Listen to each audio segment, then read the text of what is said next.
Kedudukannya dalam Islam, Nabi Isa itu adalah seorang nabi, seorang utusan Tuhan, bukan sebagai Tuhan, bukan pula sebagai anak Tuhan, seperti yang diimani oleh saudara kita umat Kristiani.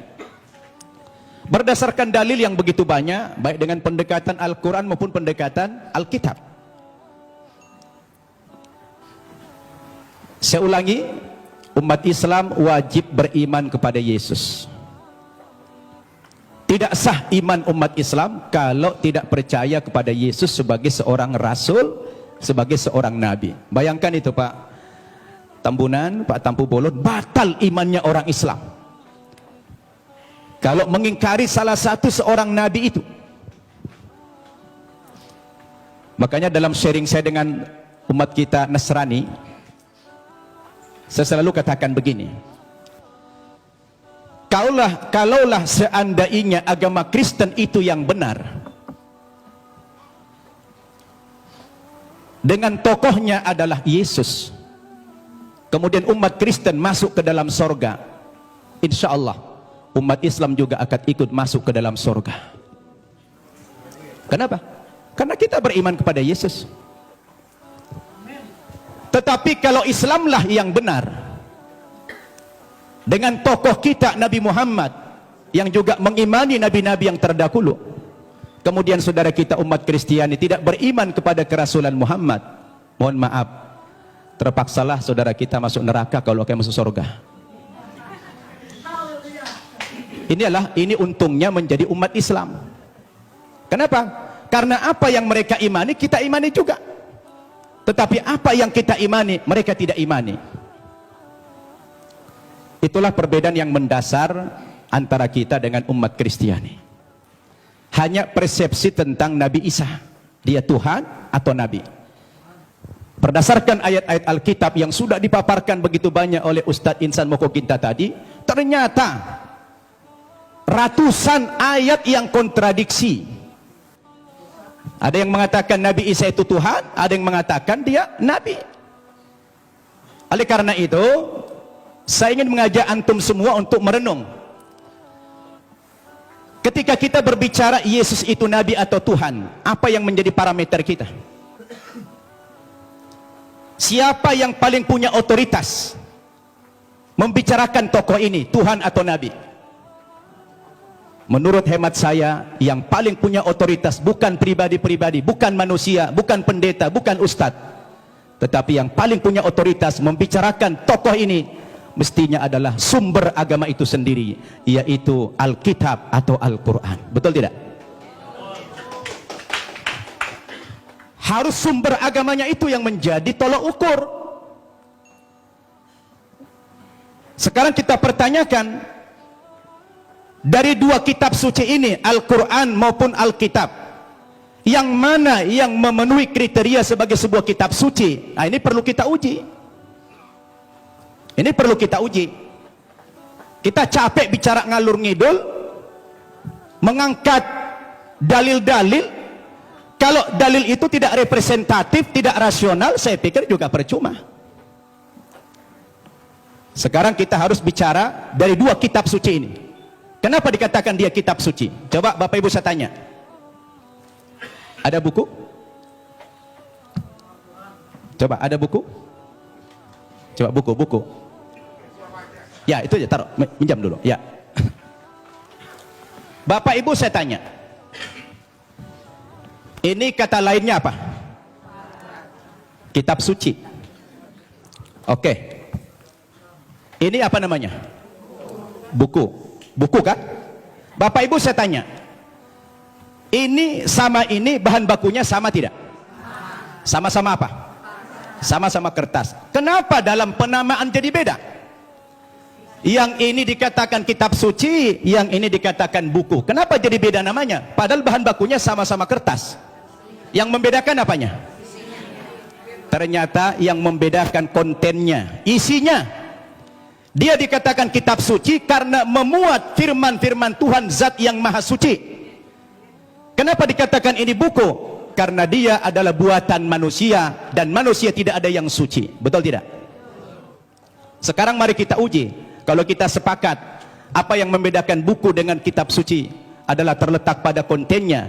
Kalau kitab suci itu adalah memuat firman-firman Tuhan, ketika kita uji Bapak Ibu, 5 kriteria minimal kalau kita ingin menguji apakah kitab suci itu benar apa tidak. Yang pertama, sebuah kitab suci itu akan dikatakan benar apabila dia murni datang dari Allah, 100% datang dari Allah, dan tidak ada intervensi manusia di dalam kitab suci itu dalam bentuk kontennya, setinggi apapun otoritas manusia itu. Betul tidak? Termasuk di dalamnya Nabi. Makanya kalau kita baca Al-Quran, ini 100% firman Tuhan, tidak ada perkataan Nabi Muhammad di sini.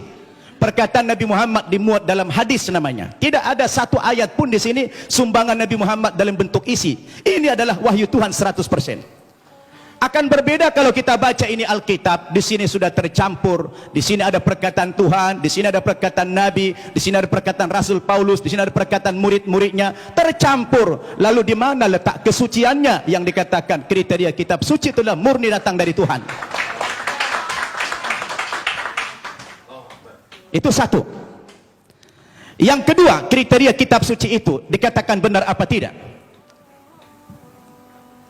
Apabila kitab suci itu ditulis pada zaman kitab suci itu datang, yang diterima oleh Nabi yang menerima kitab suci tersebut. Saya tanya, Al-Quran kapan ditulis? Ketika Nabi Muhammad masih hidup. Dia suruh sahabat menulis Al-Quran. Karena dia tidak bisa membaca, tidak tahu menulis, dia minta bantuan sahabat. Sahabat menulis. Dan dia hidup sezaman dengan Nabi. Begitu selesai ditulis oleh sahabat, dikonfirmasi tulisan dengan bacaan Nabi, sama apa tidak, di cross check supaya tidak terjadi manipulasi. Kenapa? Karena kitab suci itu jadi pedoman. Sekarang Alkitab kita tanya, kapan ditulis? Lalu siapa tokoh yang menerima Alkitab?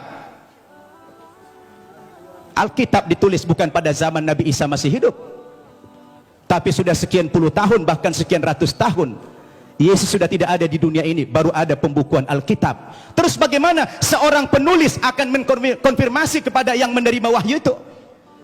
Maka kemungkinan terjadi manipulasi sangat mungkin. Sebab yang namanya wahyu itu haruslah dari Tuhan, tidak boleh dari rekayasa atau karangan manusia. Betul tidak? Dua itu kriteria, dan Alkitab gugur menurut hemat saya di situ.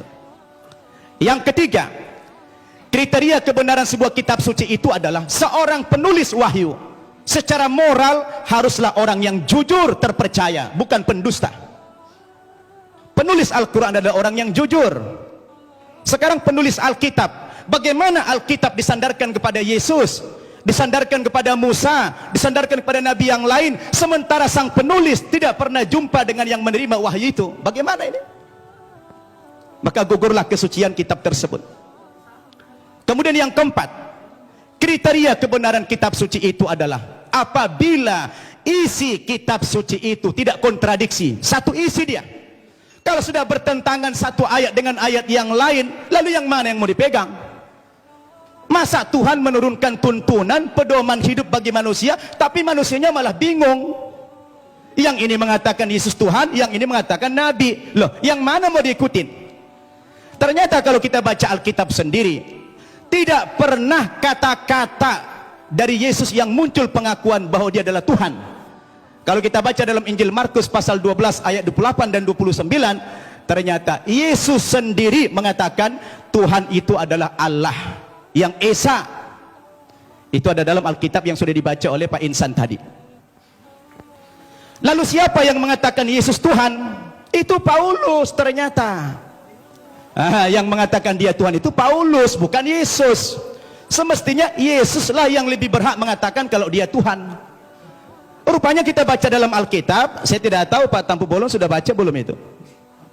Ya, kalau kita baca dalam Alkitab, ternyata yang mengatakan dia Tuhan itu adalah Paulus. Dalilnya di mana? Dalam Kisah Para Rasul pasal 2 ayat 36. Ya, Kisah Para Rasul pasal 2 36. Apa kata Paulus? Jadi seluruh kaum Israel harus tahu dengan pasti bahwa Allah telah membuat Yesus yang kamu salibkan itu menjadi Tuhan dan Kristus. Coba. Ya, siapa yang mengatakan Yesus Tuhan? Paulus. Kemudian dalam kitab Filipi pasal 2 ayat 11. dan segala lidah mengaku Yesus Kristus adalah Tuhan bagi kemuliaan Allah Bapa.